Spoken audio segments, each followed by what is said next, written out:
Sydney के मशहूर cafe में आतंकी हमला हुआ है। अगर यह कहा जाए तो गलत नहीं होगा, क्योंकि ऑस्ट्रेलिया के सिडनी में बंधकों को छुड़ाने की कोशिशें अभी जारी हैं। जिस कैफे में लोगों को बंधक बनाया गया है उसमें आईटी कंपनी इन्फोसिस का भी एक कर्मचारी बंधक है। ठीक सुना आपने, इन्फोसिस ने बयान जारी करके जानकारी दी है। कैफे में 40 से 50 लोग बंधक हैं। अभी तक 5 लोग भागने में कामयाब हो सके हैं। कैफे में मौजूद बंदूकधारी ने दावा किया है कि उसके पास 4 बम हैं और वो ऑस्ट्रेलिया के प्रधानमंत्री से बात करना चाहता है। इतना ही नहीं, उसने कहा है कि उसको आईएसआईएस का झंडा भी चाहिए।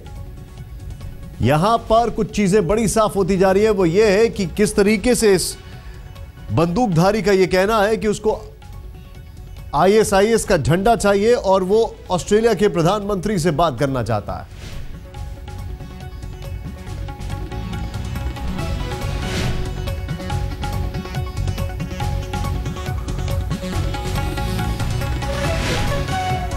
बंधक के परिजनों को सूचना दी गई है। इन्फोसिस ये कह रहा है मुश्किल घड़ी में परिवार के साथ है इन्फोसिस कंपनी। संकट जल्द दूर होने की उम्मीद, यह भी इन्फोसिस का बयान।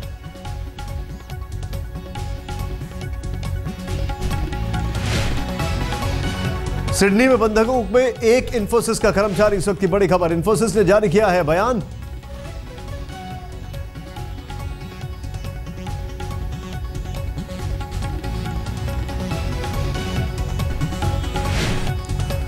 स्थानीय अधिकारियों से संपर्क में है Infosys. As the situation develops further, whatever steps need to be taken, they are being taken. We don't want to discuss it because there is some information that one of our Indian IT personnel also is there. So far, the information says that people who are held as hostages are safe, no harm is done to them. All this information here and there, nothing has been confirmed about any citizens of our country is in that or not. इस पूरे घटनाक्रम पर आज तक आपके सामने कुछ और जानकारियां लेकर आ रहा है, कुछ सीधे ऑस्ट्रेलिया से, कुछ यहां पर। हमारे साथ इन्फोसिस का क्या कहना है और ये भारतीय कौन है, क्या डिटेलिंग है, ये बताने के लिए हमारे साथ मौजूद है हमारे सीनियर दीपक शर्मा इस वक्त हमारे साथ हैं। मेरे साथ मौजूद है यदु सिंह जी, जो कि सिडनी से इस वक्त हमारे साथ मौजूद है, और हमारे साथ रक्षा विशेषज्ञ आशुतोष मिश्रा जी ब्रिस्बेन से मौजूद हैं। लेकिन सबसे पहले देश ये जानना चाहता है कि आखिर ऑस्ट्रेलिया में वो भारतीय कौन है, क्या है उसकी डिटेलिंग। दीपक शर्मा जी हमारे साथ हैं। दीपक जी, क्या जानकारी है? देखिए निशांत, थोड़ी देर पहले ही राष्ट्रीय सुरक्षा सलाहकार की एक बैठक हुई है अजीत डोवाल ने, और उसमें आईबी के प्रमुख और रॉ के चीफ, इन दोनों से बात हुई है। साथ में राजनाथ सिंह को ब्रीफ किया गया है।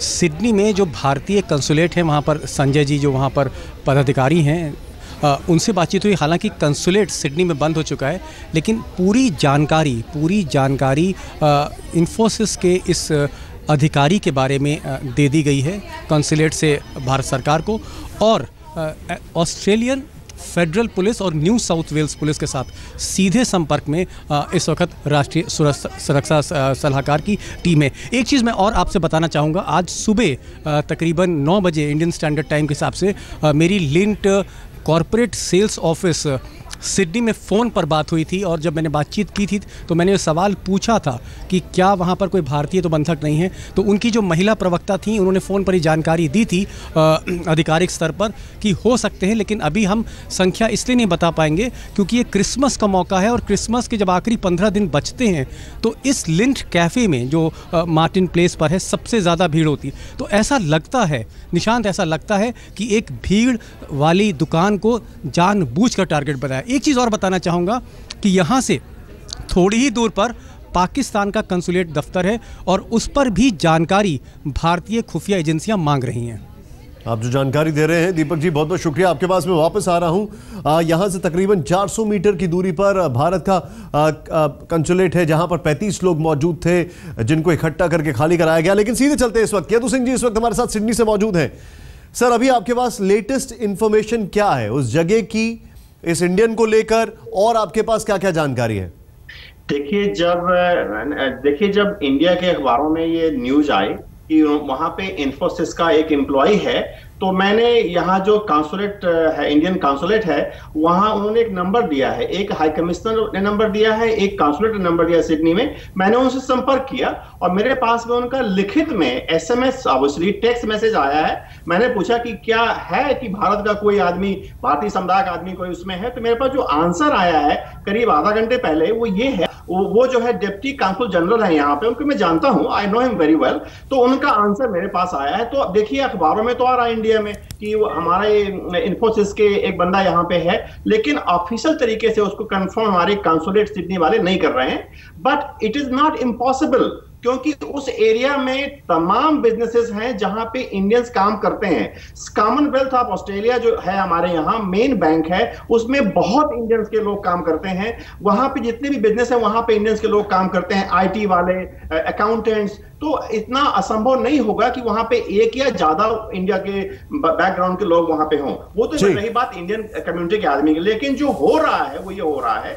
अभी 1 घंटे पहले न्यू साउथ वेल्स के प्रीमियर यानी चीफ मिनिस्टर और पुलिस कमिश्नर एंड्रू स्किपियानी का प्रेस कॉन्फ्रेंस हुआ था। उन्होंने साफ कह दिया है कि हम सारी बातें नहीं बताएंगे आपको, हम ऐसी बातें आपको नहीं बताएंगे जिससे। यदु सिंह जी, आप जो बता रहे हैं मैं आपके पास वापस आऊंगा। आपने जो जानकारी दी है वो काफी महत्वपूर्ण है, लेकिन लिंड कैफे की अगर बात की जाए, बड़ा पॉश इलाका है मार्टिन प्लेस, वहां पर है ये लिंड कैफे, जिसकी तस्वीर हम आपको यहां पर दिखा रहे हैं। और इतना ही नहीं, कुछ इस तरीके से है ये लिंड कैफे। क्रिसमस का समय है और क्रिसमस के समय को देखते हुए इस लिंड कैफे के अंदर काफी सारे लोग मौजूद थे, काफी भीड़ थी यहां पर।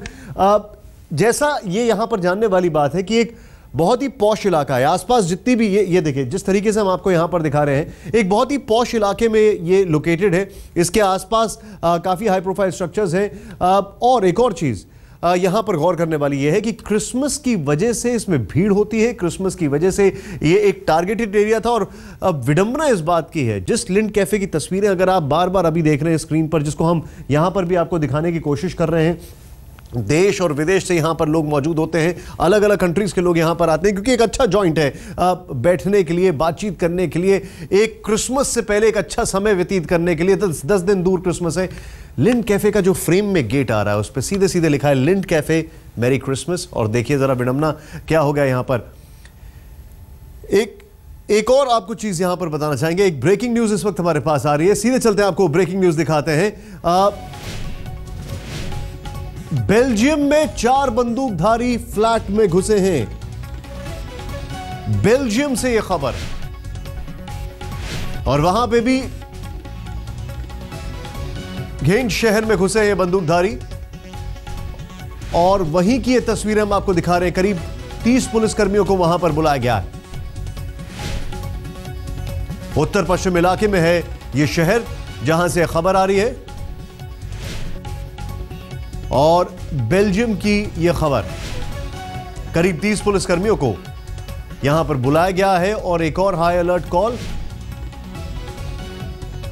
4 बंदूकधारी बेल्जियम के इस शहर में घुसे हैं एक फ्लैट के अंदर, और वहां पर एक सिक्योरिटी कॉल वहां पर लिया गया है, एक अर्जेंट कॉल लिया गया है इस घटना से निपटने के लिए।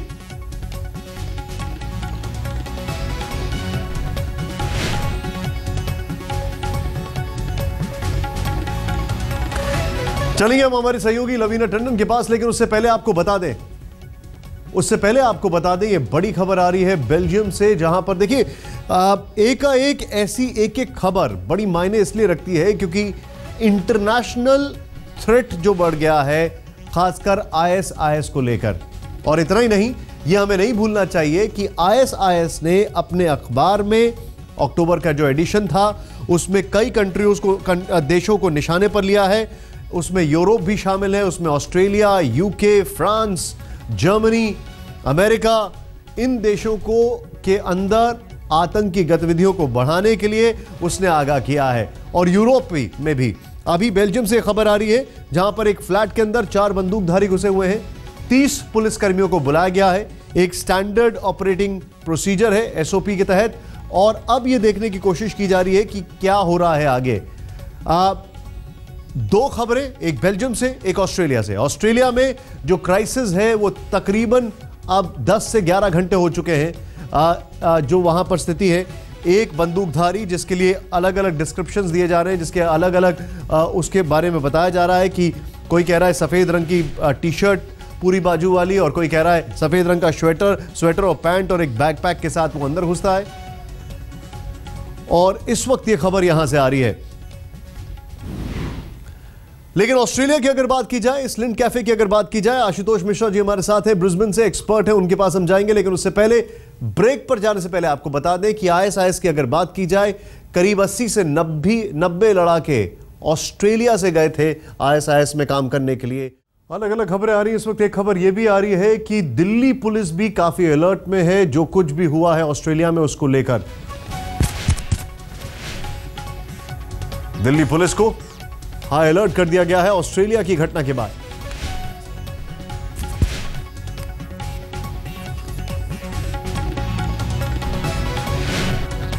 दिल्ली के सभी थानों के एसएचओ को निर्देश।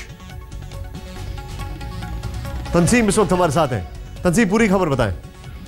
जी निशान, जैसा कि पिछले एक हफ्ते से लगातार इनपुट्स मिल रहे थे आईबी के इनपुट्स से कि दिल्ली पुलिस को यहाँ पे कोई ऐसा टेरर अटैक हो सकता है, तो लिहाजा आज अब जब सिडनी में ये हुई है घटना, उसके बाद से दिल्ली पुलिस के तमाम अफसरों को ये सचेत कर दिया गया है कि वो पेट्रोलिंग बढ़वा दे अपने अपने इलाके में। और ये लाल किला जैसी जगह हैं, अक्षरधाम है, ऐसी जगहों पे और जो बड़े मार्केट्स हैं वहाँ पे सुरक्षा के पुख्ता इंतजाम कर दिए जाएं, पेट्रोलिंग बढ़ाई जाए। और कई जो अफसर छुट्टी पे गए थे एसएचओ, उनको छुट्टी से वापस बुलाया गया है कि वो वापस लौट के आएँ और अपने इलाके में गश्त बढ़वा दें और 24 घंटे नजर रखें। और रेस्टोरेंट और होटल्स में तलाशी अभियान दिल्ली पुलिस शुरू कर रही है। एक और चीज, खासकर ये देखते हुए कि भारत ऐसी गतिविधियां देख चुका है, क्रिसमस के दरमियान हाई अलर्ट पहले से ही है, और अभी जो ऑस्ट्रेलिया में देखा है हमने, उसको देखते हुए क्या ये माना जाए कि अब जो स्थिति है वो कल के मुकाबले एकदम बदल गई है? जी बिल्कुल, जाहिर सी बात है कि आपको मैं बता दूं, आईबी का अलर्ट ये भी आया था कि 26 जनवरी के दौरान जब यूएस प्रेसिडेंट का यहाँ पे दौरा है हिंदुस्तान में, उसको लेके भी आईबी का था। ये सारी चीजें जो लगातार मुसलसल चल रही हैं, उससे दिल्ली पुलिस जाहिर सी बात से थोड़ा परेशानी में है कि उनको हर जगह पे अपनी मुस्तैदी बढ़ानी है और जगह जगह पे अब बैरिकेड्स लगा के ये तलाशी भी शुरू कर रही है दिल्ली पुलिस। बहुत बहुत शुक्रिया इस जानकारी के लिए आपका। इस वक्त हमारे साथ हमारे सहयोगी दीपक शर्मा मौजूद है, हमारे साथ आशुतोष मिश्रा जी एक्सपर्ट हमारे साथ ब्रिस्बेन से मौजूद हैं।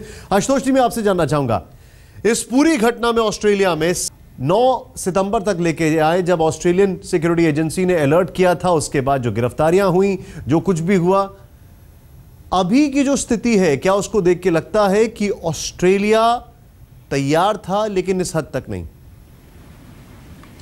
देखिए, आपने 2-3 जो प्रश्न पूछे, उसमें सबसे पहली बात तो देखिए, मैं 2-3 चीज़ों की पुष्टि करना चाहता हूं जो काफ़ी देर से भारतीय चैनलों पे आ रही हैं। और यहाँ ऑस्ट्रेलिया में बैठ कर के जो मुझे खबर मिल रही है, उस बेसिस पे मैं ये कह सकता हूँ, पहली बात तो ये है कि अभी इस खबर की पुष्टि नहीं हुई है कि जो अंदर जिसने बंधक बनाया हुआ है सब लोगों को, वो व्यक्ति आईएसआईएस को बिलोंग करता है।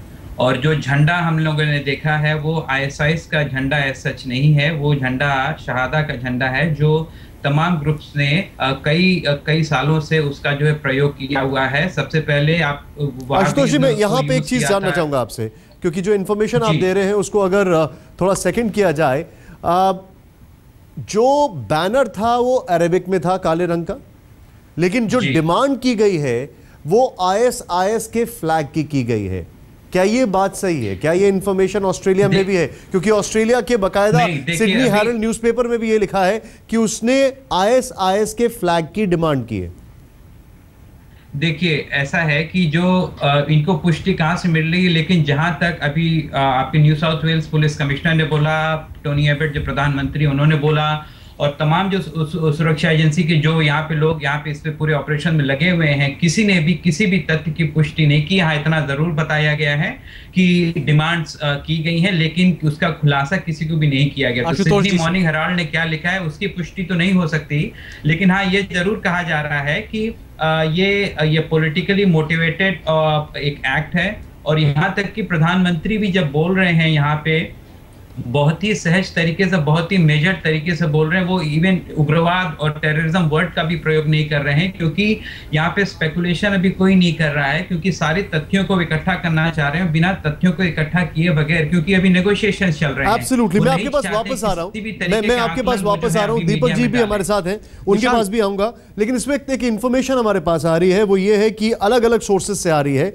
न्यू साउथ वेल्स के जो प्रीमियर है माइक बेड, उन्होंने अभी अभी एक थोड़ी देर पहले प्रेस कॉन्फ्रेंस की है 11 घंटे इस क्राइसिस को होने के बाद, और उनका ये कहना है कि कल के लिए जितने भी लोग मार्टिन प्लेस में रहते हैं या आसपास रहते हैं वो अपने घर से काम करने के लिए तैयार हो जाएं ट्यूसडे को।